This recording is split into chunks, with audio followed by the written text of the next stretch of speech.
Hey y'all, welcome back to my channel. My name is Brandy. If you're new here, I'm a mom of 4. We are homeschooling this school year.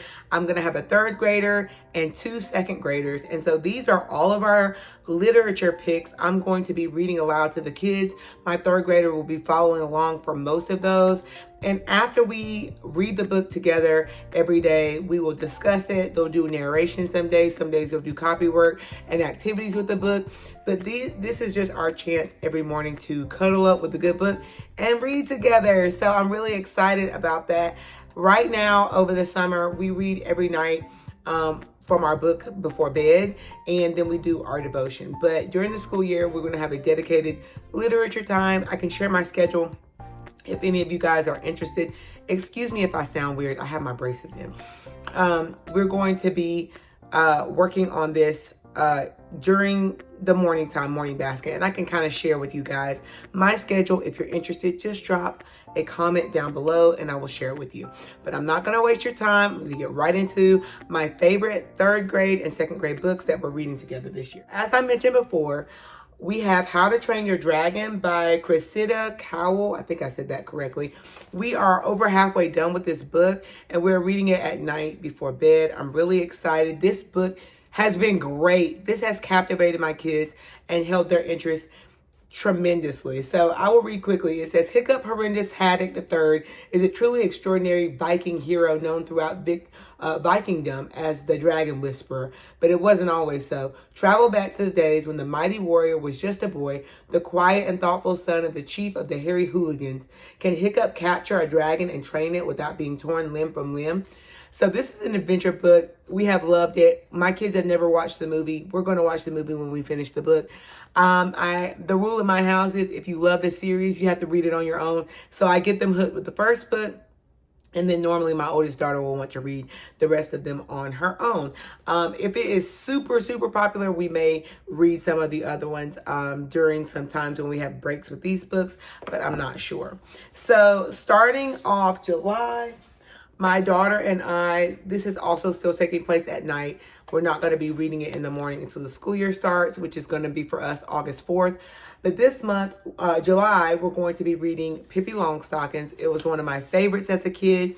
And it says, Tommy and his sister Annika have a new neighbor, and her name is Pippi Longstockings. She has crazy red pigtails, no parents to tell her what to do, a horse that lives on her porch, and a flair for the outrageous that always seems to lead to one adventure from one adventure to another. So this was my favorite movie as a kid, and I've never actually read the book, so I'm looking forward to reading the books with all of my older kids. Going into the second half of July, we're going to be reading Skunk and Badger. This book is about a skunk who shows up on the doorstep of a badger who lives by himself, and he says, I'm your new roommate, I'm moving in. And Badger is not happy about this. And so it's kind of like, I think, a book about developing friendship. This is also a new book for me that I haven't read before. There are a few illustrations throughout the book, and I think my kids will really love this because my kids love animal stories.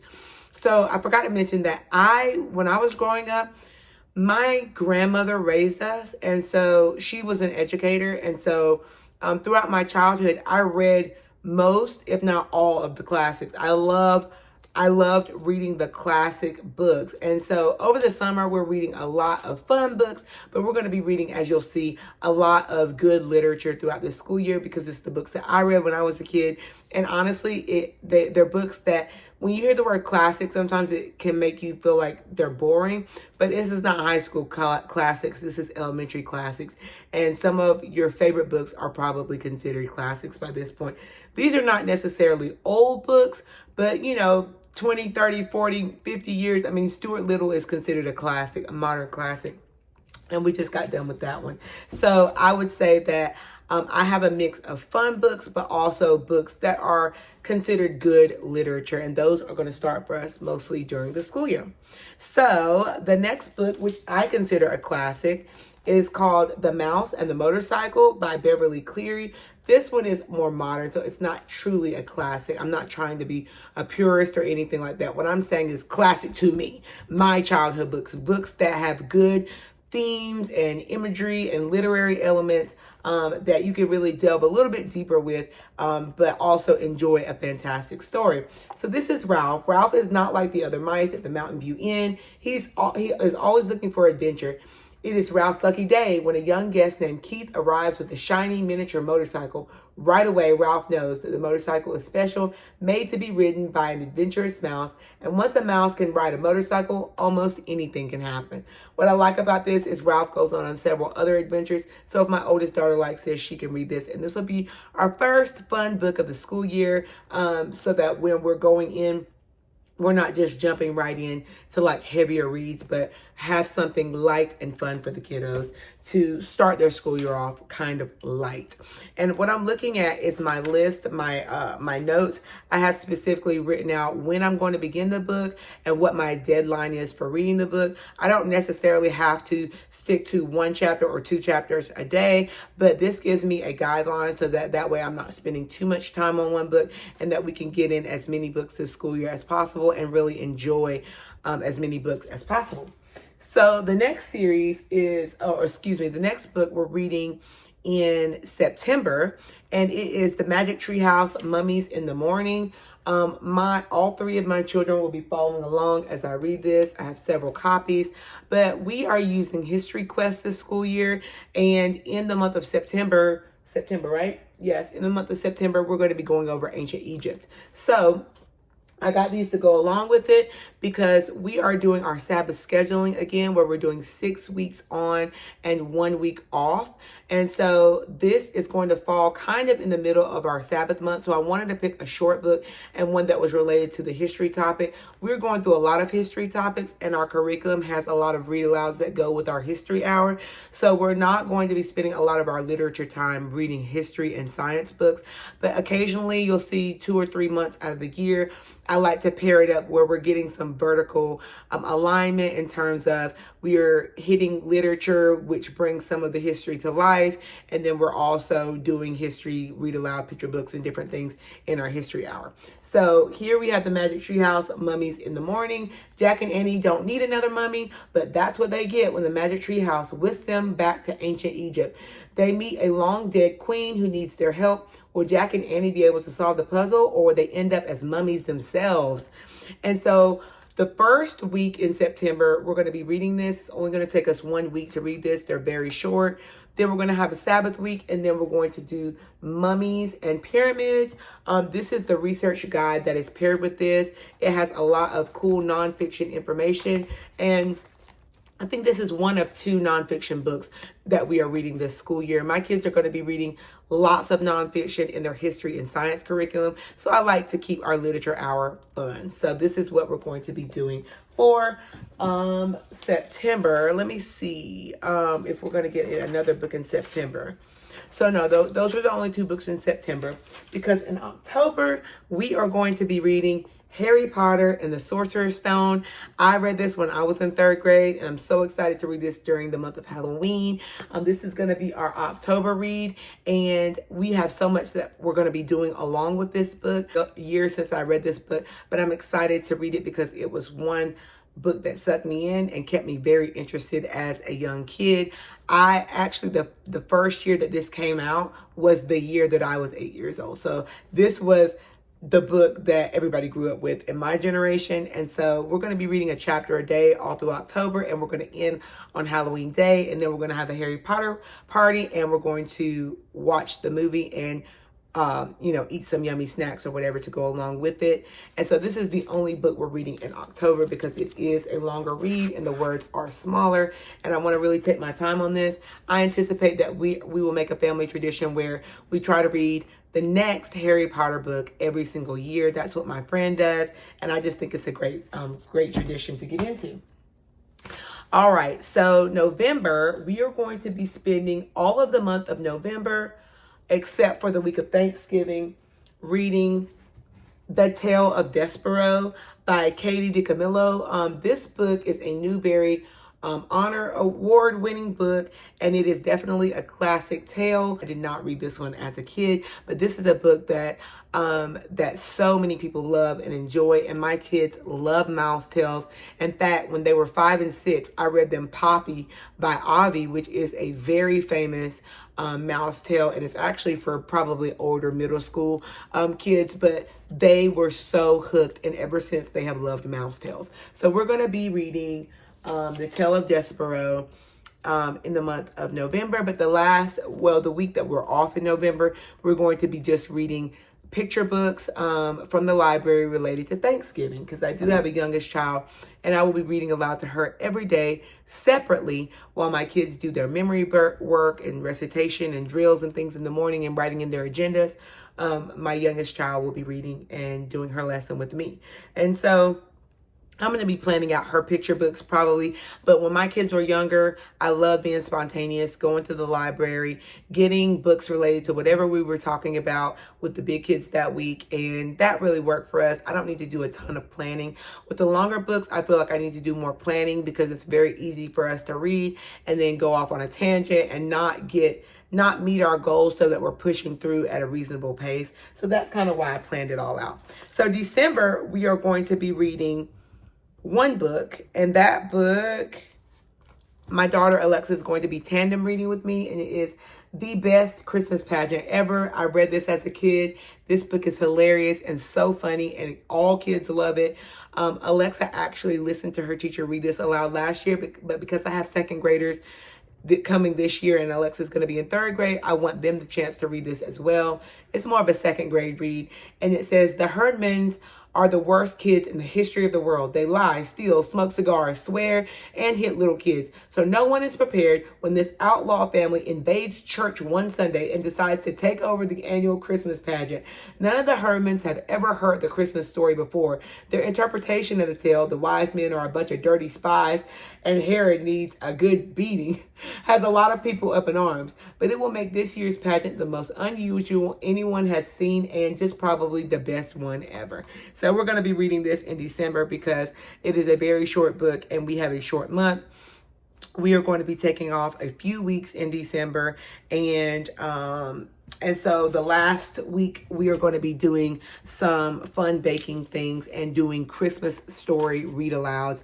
I have probably 40 or 50 picture books related to Christmas and Santa and all this stuff. And I wanted to make space for those because my kids, still being 7 and 8, they still love picture books. So we're just going to read one in the month of December. The book that we're reading in January is called The Lion, the Witch, and the Wardrobe. It's a Chronicles of Narnia by C.S. Lewis. This is definitely a classic and one that I read as a kid. This book was one of the most enchanting and inspiring books. This book made me a reader. It made me fall in love with reading, and I related so much to the characters. I think there are 4 siblings, and they find a secret world in their wardrobe.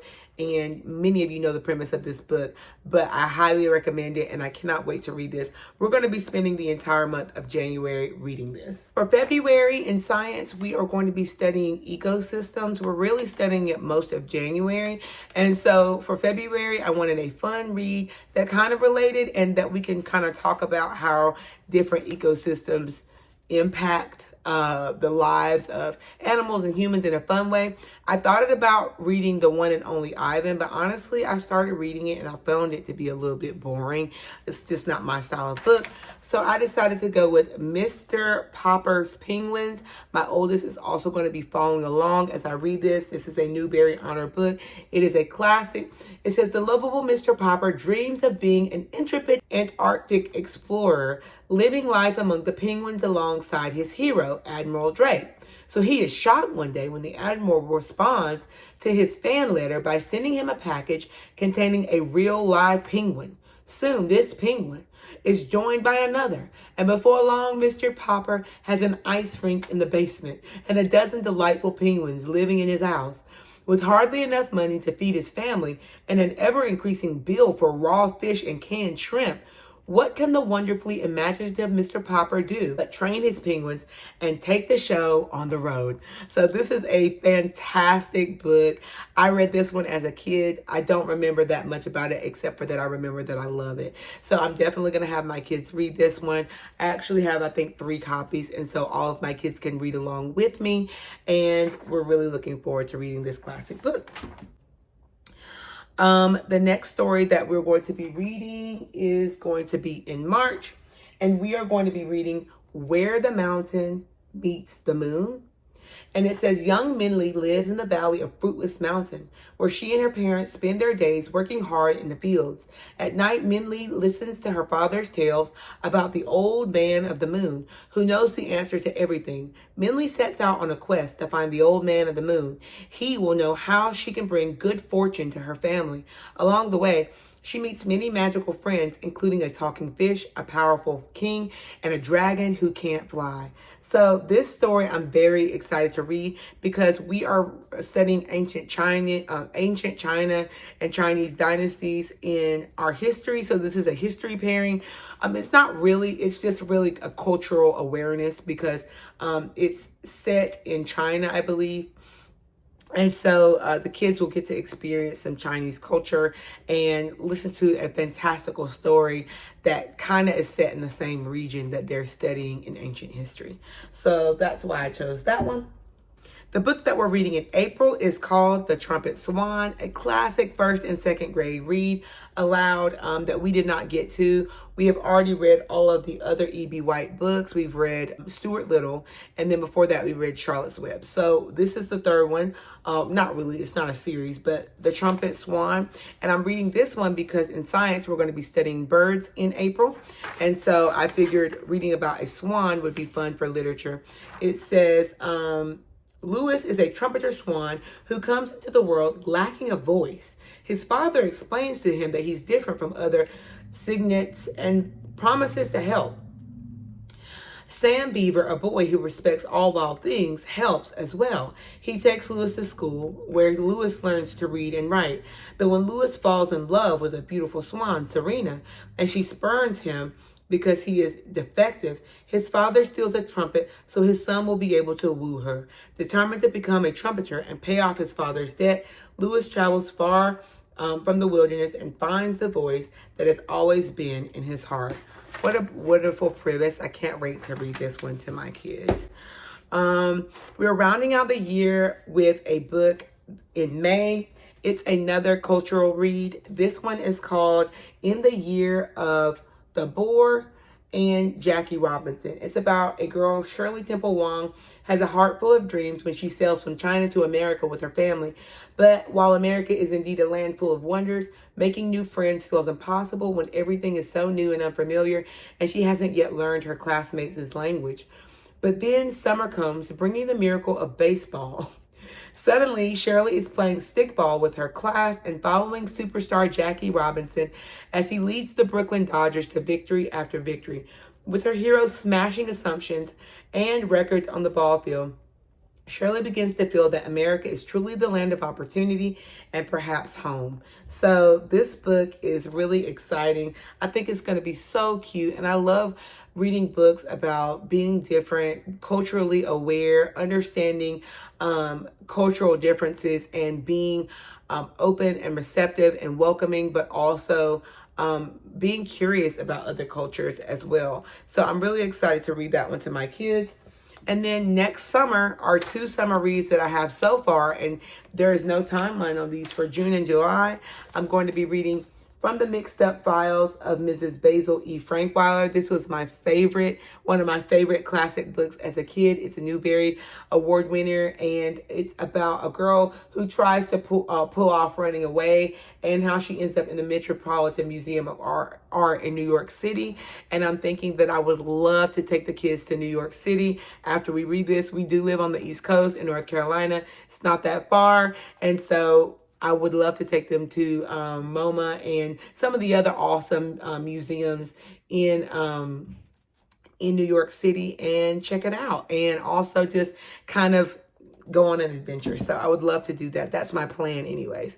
Last year we went to Washington, D.C. and we had read a lot of books about it, and then we went. So that was fun. So that's my goal for this year. And also the Tale of Emily Winsnap is a book about a girl who is different because she is a mermaid. And this is actually a series. I found the first of the series for $1.99 at Goodwill. And so I'm looking forward to introducing this to Alexa. She loves mermaids, and hoping that she will pick this up. So anyway, those are all the books that I plan to read in the 2025-2026 school year to my second and third graders. I hope you guys have a wonderful summer, and I am going to come back. I already have all of the curriculum. I just want to know if you guys are interested. I can show you guys history quests, and I can also show you what we've chosen for science this school year. We've also already made changes since my last curriculum video, so I need to kind of update you guys on that. So if you're interested, drop a comment, let me know. Otherwise, please remember to like and subscribe, and I'll see you in my next video. Bye.